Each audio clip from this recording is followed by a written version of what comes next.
নমস্কার বন্ধুরা, welcome to পিজিএন Bangla. এই ভিডিওতে আমরা ইন্ডিয়ান ক্রিকেট টিমকে নিয়ে কথা বলবো। তো গতকাল শ্রীলঙ্কা ভার্সেস ইন্ডিয়া প্রথম টি-20 ম্যাচ ছিল, যে ম্যাচটা ইন্ডিয়া 43 রানের ব্যবধানে জিতে যায়। টসে জিতে প্রথম ফিল্ডিং করার সিদ্ধান্ত নেয় শ্রীলঙ্কা এবং ইন্ডিয়ার হয়ে ওপেন করতে আসে শুভমান গিল এবং যশস্বী জয়সওয়াল। দুই ওপেনার যথেষ্ট ভালো স্টার্ট দেয়। দুই ওপেনারের মধ্যেই পজিটিভ অ্যাপ্রোচ ছিল, অ্যাটাকিং মাইন্ডসেট ছিল। যশস্বী জয়সওয়াল তো এইরকম ধরনেরই ব্যাটিং করে থাকে, তবে অন্যান্য দিনের তুলনায় শুভমান গিলকে কালকে যথেষ্ট অ্যাটাকিং লেগেছে।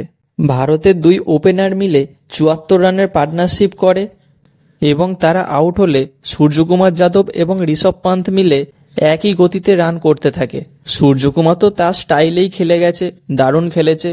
তবে ঋষভ পান্থ একটু স্লো স্টার্ট করে, কিন্তু লাস্টের দিকে গিয়ে সেটা মেক আপ করে দেয়। শ্রীলঙ্কার হয়ে সবথেকে ভালো বল করে মাথিসো পাতিরানা, 4 ওভারে 40 রান দিয়ে 4 উইকেট নিয়ে নেয়। এবং লাস্টের দিকে ইন্ডিয়ার ব্যাটসম্যানরা সেইভাবে আর রান পায়নি, টপ 4 খেলে দিয়েছে। 20 ওভার শেষে ইন্ডিয়া রান করে 214। শ্রীলঙ্কাকে জিততে গেলে 215 রান করতে হতো। তবে শ্রীলঙ্কার দুই ওপেনার যথেষ্ট ভালো স্টার্ট করেছিল। প্রথম নিশাঙ্কা এবং কুশল মেন্ডিস মিলে 84 রানের ওপেনিং পার্টনারশিপ করে, কিন্তু শ্রীলঙ্কার প্রথম উইকেট পড়ার পর থেকেই আর কোনো ব্যাটসম্যান রান করতে পারে না। তবে ভাই, আজকে একটা ক্যাপ্টেন্সি দেখলাম। এটা ক্যাপ্টেন্সি হোক বা কোচ গৌতম গম্ভীর বলে থাকুক, তা বলে ডেপ্থ ওভারে রিয়ান পারাগ বল করবে, একটা সাহসী সিদ্ধান্ত ছিল।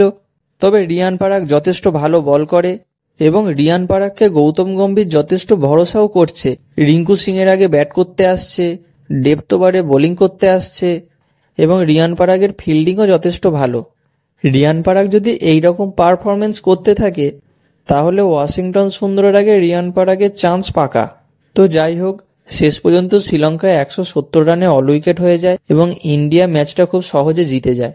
Man of the match Suryakumar যাদবকে দেয়া হয় এবং ভারতের কোচ হিসেবে প্রথম ম্যাচ জিতল গৌতম গম্ভীর। অবশ্যই তাকে অভিনন্দন জানাবো। আজকেই আবার সেকেন্ড টি-20 ম্যাচ আছে। আশা তো করবো ইন্ডিয়া সেম প্লেইং 11 নিয়েই নামবে। দেখা যাক এই খেলার ফলাফল কি হয়। তো বন্ধুরা, এই ছিল আজকের ভিডিওটি ভালো লাগলে অবশ্যই লাইক, কমেন্ট এবং শেয়ার করবে। আর আমাদের চ্যানেলে প্রথমবার এলে অবশ্যই চ্যানেলটি সাবস্ক্রাইব করে রাখবে। দেখা হচ্ছে পরবর্তী ভিডিওতে। Bye bye.